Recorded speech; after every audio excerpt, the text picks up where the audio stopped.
আচ্ছা, অনেকদিন পর আবার গাড়িটা সার্ভিসের টাইম হয়ে গেছিলো, তাই আজকে মধ্যমগ্রাম শোরুমে নিয়ে গেছিলাম। দেখুন আমার মতো পরপর পরপর সব গাড়িগুলো লাইন দিয়ে রয়েছে। এটা হচ্ছে আমার গাড়ি। তো খুব খারাপ অবস্থা, যেহেতু বৃষ্টিতে জলকাদায় চলছিল কতদিন ধরে। তো এটা হচ্ছে মধ্যমগ্রামের শোরুম। আমি এই ফার্স্টবার মধ্যমগ্রামে এলাম শোরুমে। তার কারণ হচ্ছে একটাই, আমরা তো বেলঘড়িয়া থেকে গাড়ি নিয়েছিলাম, তো বেলঘড়িয়া শোরুমেই সার্ভিস করতাম।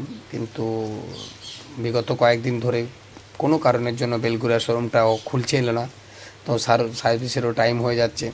তার জন্য এটা হচ্ছে সার্ভিসের রুম, এর আন্ডারগ্রাউন্ড রুম, এর ভেতরে সার্ভিসটা হয়। তো যাই হোক, আমি সে ভেতরে না গিয়ে যথারীতি আমি আমার সিকিউরিটি কাকার কাছে চলে গেলাম সোজা। সেখানে গিয়ে উনি পরপর গাড়ির নাম্বার লিখে যার যার পরপর পরপর আসছে ওরমভাবে এন্ট্রি করে নিচ্ছে। এন্ট্রি করার পর এক এক করে গাড়ি উনি সার্ভিসের জন্য পাঠাচ্ছিল। তো লোকটা খুবই অনেস্ট, খুব ভালোভাবে পরপর পরপর যারা আসছে তাদেরকে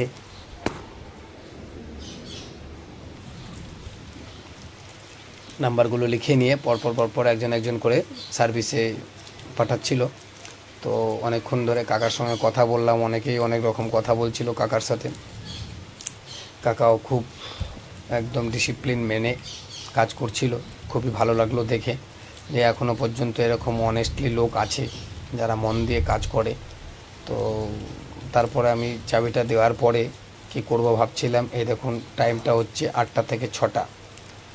দেওয়ার পরে আমি ভাবলাম না, একবার একটু শোরুমের ভেতরটা দেখে আসি। কেন, আমি সত্যি কথা বলতে মধ্যমগ্রাম শোরুমে কোনো দিনের জন্য আসিনি। তার কারণ হচ্ছে আমাকে 2-3বার ফোন করেছিল মধ্যমগ্রাম থেকে, কিন্তু আমি মধ্যমগ্রাম শোরুমে আসিনি। আচ্ছা যাই হোক, ওইটার মধ্যে একটা বিঘ্ন ঘটেছিল।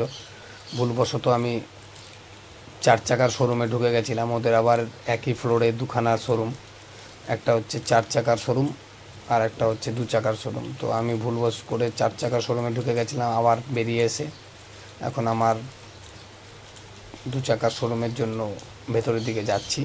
কি সুন্দর দেখুন, গাছগুলো দিয়ে এরা সাজিয়ে গুছিয়ে রেখেছে, খুবই ভালো লাগছে শোরুমটাকে দেখতে। তো যাই হোক, ফাইনালি আমি যখন দরজাটা খুলে ভেতরে ঢুকলাম, ঢুকে গিয়ে দেখলাম এখনও পর্যন্ত কোনো সেলসম্যান আসেনি। গাড়িগুলো ওরমভাবে পরপর পরপর সাজিয়ে রাখা আছে। তো দেখে খুব ভালো লাগছিল।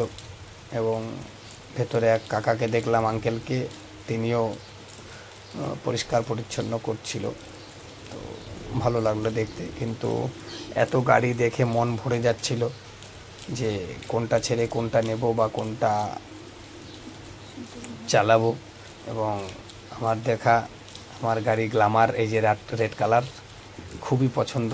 তো আমি সেই জন্য রেড কালারটাই নিয়েছিলাম এবং ভালো ইউজ করছি। ভালো গাড়ি, আমার তো খুব ভালো লাগছে।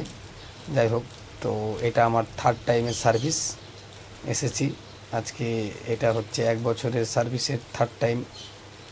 তো আমি ওই 3 নম্বর সার্ভিসের জন্য এসেছিলাম মধ্যমগ্রাম শোরুমে। তো কাকাকে আর একটু সামনে থেকে ভালো করে দেখায়। এগুলো আপনাদের চেয়ার টেবিল করা আছে, যদি আপনারা গাড়ি নিতে আসেন তো অবশ্যই ওখানে বসে বেশ ফাইন্যান্সের ডিল ফিল করে, ক্যাশে নিলে ক্যাশের ডিল টিল করে তারপরে যেটা পছন্দ হবে আপনার গাড়ি পরপর টাঙানোই আছে। আর এখানে কিছু নিয়ম কানুন